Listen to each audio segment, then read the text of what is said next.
여러분, 오늘 말씀의 제목이 평안한 삶, 편안한 삶입니다. 제목을 좀 더 자세히 적으면 여러분은 평안한 삶을 원하십니까? 아니면 편안한 삶을 원하십니까? 인데 너무 길어서 제가 이렇게 줄인 것입니다. 둘 중 하나를 선택하려면 평안과 편안의 차이점을 알아야 합니다. 제가 사전을 찾아보니까요, 사전적 의미로는 평안은 걱정이나 탈이 없음 또는 무사히 잘 있음입니다. 편안은 편하고 걱정 없이 좋음입니다. 사실 사전적인 의미로는 평안과 편안의 큰 차이를 느낄 수가 없습니다. 둘 다 걱정 없고 편하고 무사하다는 의미입니다. 그리고 둘 다 좋은 말입니다. 그런데 평안과 편안이 실제로 쓰일 때에는 차이가 있다는 것입니다. 사전에 예문으로 쓰인 문장을 찾아보면 알 수 있습니다. 국어 시간 같은데요. 제가 예문을 한번 읽어드리겠습니다. 그 사건으로 인하여 나는 마음의 평안을 잃게 되었다. 그 사건으로 인하여 나는 마음의 평안을 잃게 되었다. 또 들어보십시오. 그는 일신의 편안만을 생각한다. 그는 일신의 편안만을 생각한다. 여러분 어떠십니까? 차이를 느끼시겠습니까? 예, 여러분들 참 격하게 고개를 끄덕이시는 분도 있는데, 평안이라는 단어는 마음의 상태를 말하고 편안이라는 단어는 육신의 상태를 말하는 것입니다. 마음에 걱정이 없고 편하면 평안이고, 몸이 편하고 걱정이 없으면 편안한 것입니다. 즉 평안과 편안의 차이는 받침 이연과 니연의 그 작은 차이가 마음이 편한 것인가 아니면 몸이 편한 것인가를 나타내는 것입니다. 그렇다면 오늘 설교의 제목을 다시 좀 더 자세히 수정한다면, 여러분은 마음이 편안한 것을 원하십니까? 아니면 몸이 편안한 것을 원하십니까? 이렇게 바꿔야 되겠죠. 그런데 물론 이 질문 자체가 모순일 수도 있습니다. 왜냐하면 마음에 병이 생기면 육신이 편할 리가 없고, 육신이 편하지 않는다면 당연히 마음도 편하지 않기 때문입니다. 뭔가 마음이 어디 칼로 무 자르듯이 탁 잘라버릴 수 있는, 그렇게 깔끔하게 분리할 수 있는 것이 아니지 않습니까? 그래서 이 몸과 마음의 평안과 편안의 상태를 우리가 구별하기는 쉽지 않습니다. 그러나 그럼에도 불구하고 세상에는 평안을 추구하는 사람과 편안을 추구하는 사람으로 나누어집니다. 당연히 몸과 마음이 다 편하면 좋겠지만 그렇게 살 수 있는 사람은 드물 것입니다. 삶의 가치를 어디에 두느냐, 평안에 두느냐, 편안에 두느냐에 따라서 우리들의 선택은 달라진다는 것입니다.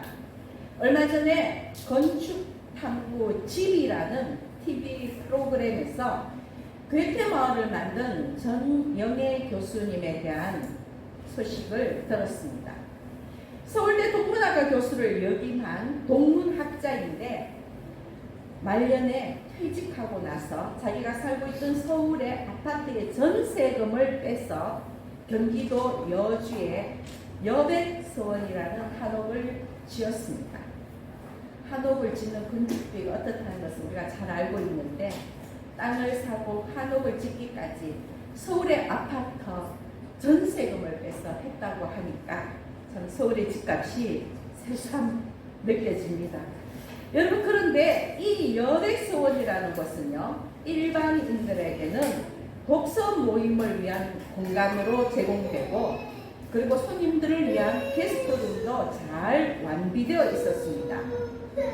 전 교수님은 본인이 가난한 유학생 시절에 외국에서 무상으로 잠자리를 제공받았던 그러한 고마운 기억을 되살리고 자신의 삶 속에서 실천하고 있었던 것입니다. 그런데 70이 넘은 나이에 2023년 나이로 72이라고 하시더라고요. 이 70이 넘은 나이에 혼자서 여백서원 그리고 예술가들이 모이는 예정, 게스트룸이 있는 우정 이런 많은 공간을 관리하고 있었습니다. 괴테 마을을 만든 이유는 사람이 뜻을 가지면 얼마나 클 수 있는가를 보여주는 그 샘플이 자신의 생각에는 괴테였기 때문에 그래서 괴테를 보여주고자 했다는 것입니다. 괴테의 생각도 복원하고 있었습니다. 그러나 이 전 교수님의 말씀은 괴테 자체가 중요한 것이 아니라 꿈을 포기하지 않는 그 인생 행보를 보여주고자 하는 것입니다.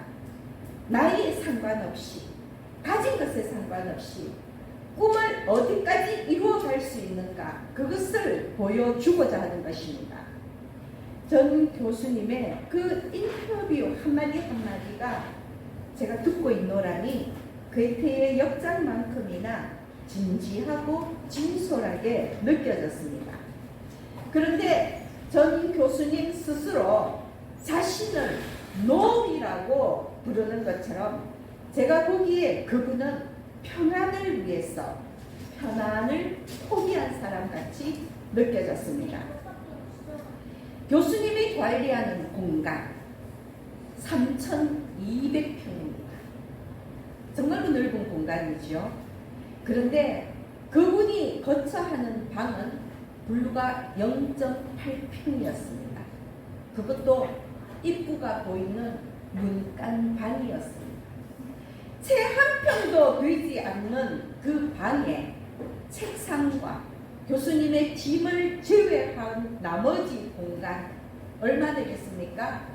그곳에 잠자리에 들려고 이불을 펴고 누우니 정말로 돌아눕기도 힘든 작은 공간이었습니다. 가슴에 손을 모으고 똑바로 누워서 그렇게 주무시더라고요. 교수님 말대로 옛날 문간방 노비와 같은 고단한 삶을 살고 있는 것이었습니다. 그런데도 여러분 나중에 기회가 되면 그분의 표정을 한번 살펴보시기 바랍니다.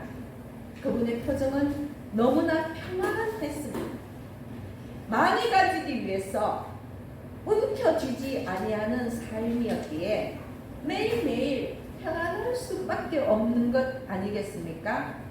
마음의 평안이 그 사람의 소유에 많고 적음에 있지 않다는 확실한 증거가 그 교수님의 하루하루의 삶에서 보여지고 있었습니다. 정원을 가꾸며 글을 썼던 괴테와 그 괴테를 사랑하는 동문학자의 모습이 많이 닮아 있었습니다.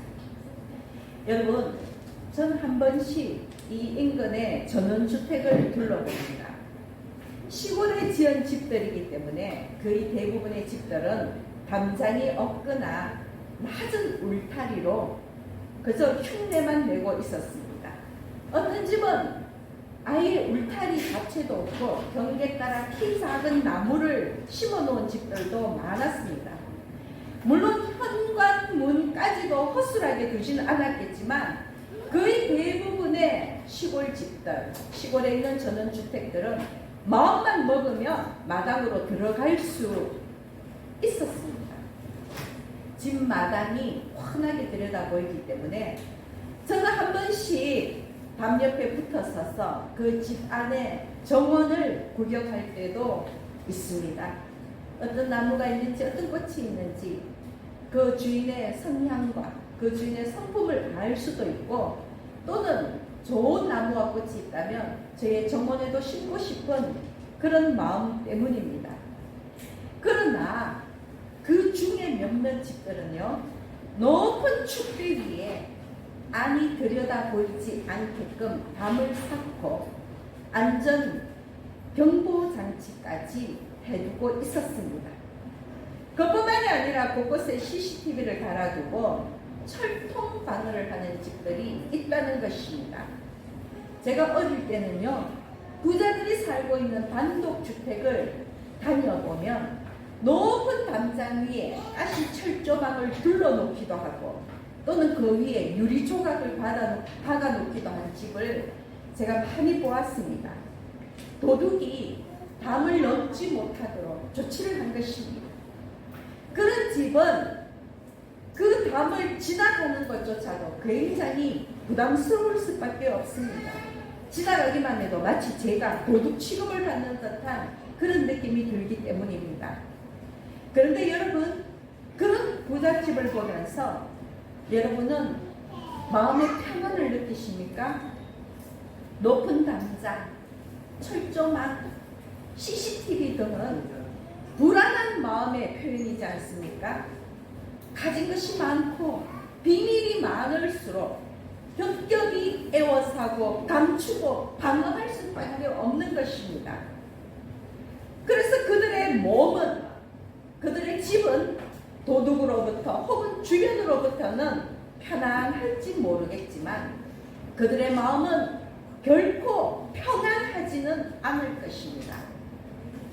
개태마을의 전 교수님은 집이라는 지극히 사적인 공간의 경계를 허물고 자신의 집을 많은 사람들을 위해서 공유 공간으로 내놓았습니다. 그리고 자신은 0.8평 방 한 칸으로 만족했습니다. 그런데 교수님은 너무나 평안해 보였습니다. 교수님은 편안한 삶이 아니라 평안한 삶을 선택한 것입니다. 여러분, 절대로 담장을 높이고 대문을 닫아 끌고 CCTV를 설치하지 마시기 바랍니다. 그래도 불안해서 온통 집 앞뒤를 가려놓고 외부인을 감시하고 통제하는 그런 삶을 살지 마시기 바랍니다. 그것은 평안한 삶이 아닙니다. 그것은 예수 믿는 자의 삶이 아닙니다. 여러분은 편안한 삶이 아니라 평안한 삶을 지향하시기를 이 시간에 주님의 이름으로 축복합니다. 그런데 여러분, 평안은 세상이 줄 수 있는 것이 아닙니다. 오직 주께서 주시는 평안입니다. 세상의 방법으로는 절대로 평안할 수 없습니다. 세상의 것을 얻기 위한 욕망은 결국 두려움과 근심을 낳을 뿐입니다. 그것이 마귀의 계략이기 때문입니다. 소금물을 먹으면 어떻습니까? 먹으면 먹을수록 갈증을 일으키고 결국 목이 타서 죽게 되는 것처럼 마귀는 인간의 욕망을 끝없이 자극하기 때문에 세상의 것으로는 완전한 만족과 평안이 있을 수가 없다는 것입니다. 오늘 본문 말씀에서 예수님은 분명히 가르치십니다. 나의 평안을 너희에게 주노라. 내가 너희에게 주는 것은 세상이 주는 것과 같지 아니하니라. 예수 그리스도의 평안은 세상의 것과 같지 아니하며 결코 세상이 줄 수 없는 평안이라는 것을 명심하시기 바랍니다. 우리는 세상이 주는 편안함이 아니라 예수 그리스도가 주시는 평안함을 구해야 합니다. 그것이 또한 진정한 복입니다. 그렇다면 여러분, 어떻게 예수 그리스도의 평안을 얻을 수 있습니까? 당연히 말씀 안에 있을 때, 말씀에 순종하며 살아갈 때에 예수의 평안이 임하는 것입니다. 요한복음 15장 10절 11절 말씀을 읽어드리겠습니다. 내가 아버지의 계명을 지켜 그의 사랑 안에 가는 것 같이 너희도 내 계명을 지키며 내 사랑 안에 거하리라. 내가 이것을 너희에게 이루면 내 기쁨이 너희 안에 있어 너희 기쁨을 충만하게 하려 함이라. 여러분, 예수 그리스도의 말씀 안에서 진정한 평안과 기쁨이 임하는 것입니다. 우리가 믿음의 조상이요 복의 근원으로 알고 있는 아브라함을 생각해 보십시오. 하나님께서는 아브라함을 갈대아 우르에서 인도에 내실 때부터 하늘의 별과 같고 해변의 모래수와 같은 그런 풍성한 자손의 축복을 아브라함에게 약속하셨습니다. 그러나 아브라함이 가나안에 거주한 지 10년이 지나고 그의 나이가 무려 85, 85세가 될 때까지도 아브라함에게는 자손이 없었습니다. 생리적으로 자식을 낳을 수 있는 그런 나이가 지나갔다는 것입니다. 여러분, 그래서 그는 세상적인 방법으로 아들을 낳았습니다. 아내 사라의 몸종인 하갈과 동침하여서 이스마엘을 얻었습니다. 세상적인 방법은 그렇지요. 본처에게서 후손을 얻지 못한다면 첩에게서 아들을 낳아서 자신의 유업을 상속했던 것입니다. 그러나 그렇게 낳았던 이스마엘은 하나님이 약속한 약속의 아들이 아니었습니다. 하갈을 통해서 아들을 얻었지만 그 아들은 하나님이 약속의 성취라고 볼 수가 없는 것입니다. 아브라함은 첩을 통해서라도 상속자를 세우고 일신의 편안함을 얻고자 했지만 그 사건으로 인해서 오히려 아브라함은 마음의 평안을 잃고야 말았습니다. 어떤 일이 벌어졌습니까? 하갈은 임신을 하게 되자 기고만장해서 주인인 사라를 멸시했고 사라는 이에 질세라 하갈을 학대했습니다. 두 여자로 인해서, 아니 아브라함의 잘못된 선택으로 인해서 그 아브라함 집안의 평화가 깨어져 버린 것입니다. 아브라함이 하나님의 말씀 안에 거하지 않았기 때문에, 끝까지 하나님의 약속을 붙들지 않았기 때문에 그 집에 평안이 깨어져 버린 것입니다. 창세기 18장 15절 이하를 보면 이후에도 아브라함은 아들을 주리라는 하나님의 말씀을 100% 확신하지 못하고 자신은 100세요 사라는 90세이니 어찌 출산을 하겠느냐 생각하면서 그저 자기가 낳은 이 아들 이스마엘이나 하나님 앞에서 살기를 원했다는 기록이 있습니다. 지극히 인간적이고 세상적인 생각입니다. 물론 인간의 신체 구조상 자연적인 임신이나 출산은 불가능한 100세나 90세의 나이였기 때문입니다. 그러나 그럴 때 하나님은 재차 아브라함에게 아니라 네 아내 사라가 네게 아들을 낳을 것이라고 말씀하셨습니다.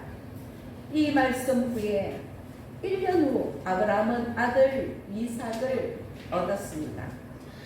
갈대아 우르를 떠난 지 무려 25년이 지나서 하나님의 말씀이 이루어진 것입니다.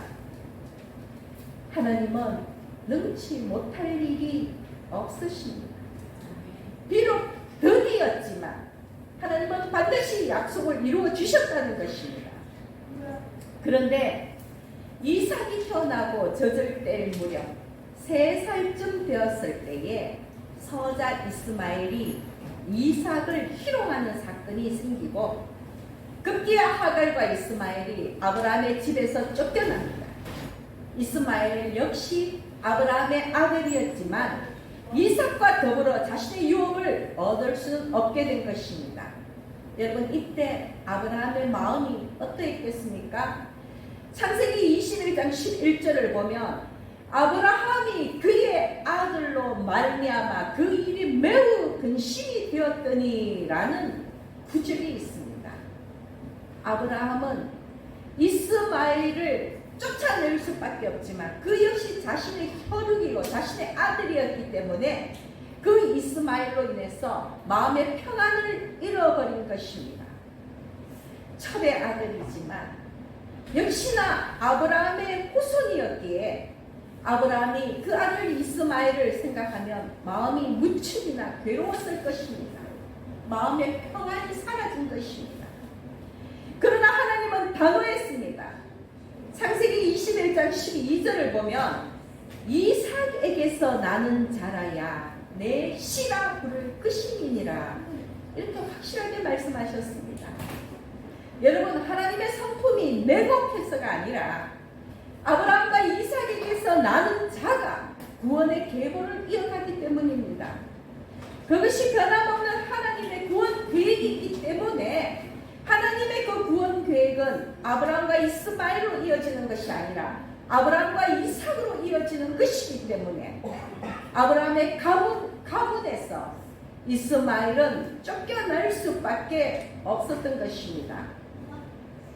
하나님의 약속 안에 있었던 이삭과 하나님의 약속 바깥에 있었던 이스마엘은 둘 다 아브라함의 후손이었음에도 불구하고 이후에도 그들의 삶은 극명하게 달라졌습니다.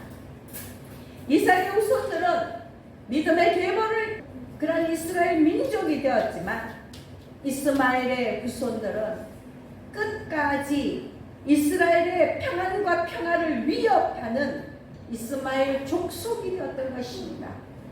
오늘날 유대교와 이슬람교의 그 분쟁이 여기로부터 비롯되었다는 것을 여러분 기억하시기 바랍니다. 하나님의 말씀을 벗어난다면 평안은 없는 것입니다. 아브라함이 육신적으로 평안하고자 했던 일이 오히려 그와 그의 후손에게는 평안을 빼앗는 큰 근심거리가 되었다는 교훈을 마음에 새기시기 바랍니다. 이삭이라는 이름의 뜻은 웃음, 기쁨입니다. 하나님의 말씀 안에 순종하며 살아갈 때는 하나님께서 주시는 참 웃음과 참 기쁨이 임할 것입니다. 그러나 하나님의 말씀에 불순종한다면 이스마엘과 같은 근심거리가 생겨나고 끝까지 삶의 평안을 깨뜨리고 만다는 것을 기억하시기 바랍니다. 여러분, 하나님의 말씀을 따라 사십시오. 하나님은 반드시 약속을 지키시는 분이십니다. 하나님의 약속을 믿고 기다리십시오. 우리는 육신의 편안함보다는 예수 그리스도의 평안을 구해야 합니다. 말씀 안에서 얻는 평안, 이것이 예수님의 가르침입니다. 여러분, 혹시나 육신이 편안하면 마음도 등달아 평안할 거라고 생각하십니까? 아침부터 저녁까지 고된 직장 생활에서 벗어난다면, 그리고 어린 자녀들이 성장해서 돌볼 일이 없어진다면, 혹 누군가는 수발 들던 늙은 부모님이 천국으로 가신다면, 그래서 육신의 수고를 들고 육신이 편안해진다면 마음도 평안하고 안락한 삶을 살 것 같습니까? 그러나 여러분, 주변을 둘러보십시오. 편안하다고 평안한 것은 아니라는 것입니다. 오히려 몸이 편해지면 하나님에게서 더 멀어지는 경우가 흔합니다. 여러분, 많이 가지면, 높은 자리에 올라가면, 자랑거리가 많아지면 세상에서 평안을 누릴 것 같지만 세상이 주는 것으로는 결단코 평안을 누릴 수가 없습니다. 거듭 강조하지만 세상의 욕망은 덮칩니다. 세상의 욕망은 끝이 없습니다. 요한 2서 16장 17절 말씀입니다. 이는 세상에 있는 모든 것이 육신의 정욕과 안목의 정욕과 이생의 자랑이니 다 아버지께로부터 온 것이 아니요 세상으로부터 온 것이라. 이 세상도 그 정욕도 지나가되 오직 하나님의 뜻을 행하는 자는 영원히 그하느니라. 사랑하는 여러분, 명심하십시오. 세상을 흠모하지 마시기 바랍니다. 세상의 풍조를 쫓아가지 마시기 바랍니다. 오직 말씀 안에서 하나님의 뜻을 행할 때에 우리에게 진정한 평안이 임하는 것입니다. 하나님의 말씀을 통해서 이것을 가르쳐 주고 계시는 귀를 막고 눈을 감지 마시기 바랍니다. 여러분, 원더걸스의 리더였던 선예를 아시죠? 어느 순간 갑자기 TV 매스컴에서 사라졌다고 생각을 할 텐데요. 선예는 가장 높고 가장 화려했던 그 순간에 그 자리를 꽉 차고 나와서 무명의 선교사와 결혼을 했습니다. 그때 선예의 나이는 불과 24살이었습니다. 어린 나이였지만 그녀는 평안한 삶이 어떤 것인지 알았다고 생각합니다. 세상이 주는 육신의 정욕, 안목의 정욕, 이생의 자랑, 가지려고 하면 마음껏 가질 수 있는 그녀였지만, 그러나 그것이 세상의 유혹이요 세상의 덫이라는 것을 알았기에 그는 세상의 그 화려한 조명에 미련을 두지 않고 하나님의 말씀 안에서 평안을 택한 것입니다. 그녀가 갑자기 은퇴하고 선교사와 결혼했을 때에 당시 많은 사람들은 충격을 받고 그녀의 재능을 아까워했지만, 그러나 그녀의 선택은 옳았다고 생각합니다. 지금도 선예는 너무나도 행복하게 말씀 안에서 잘 살고 있기 때문입니다. 여러분, 우리 역시 마찬가지입니다. 하루하루 주어진 삶을 최선을 다해서 살아내고 말씀과 기도로 하나님을 만나고 세상 속에서 크리스찬으로서의 소명을 잘 감당한다면 세상이 줄 수 없는 예수 그리스도의 평안을 얻을 것입니다. 결코 어렵지 않습니다.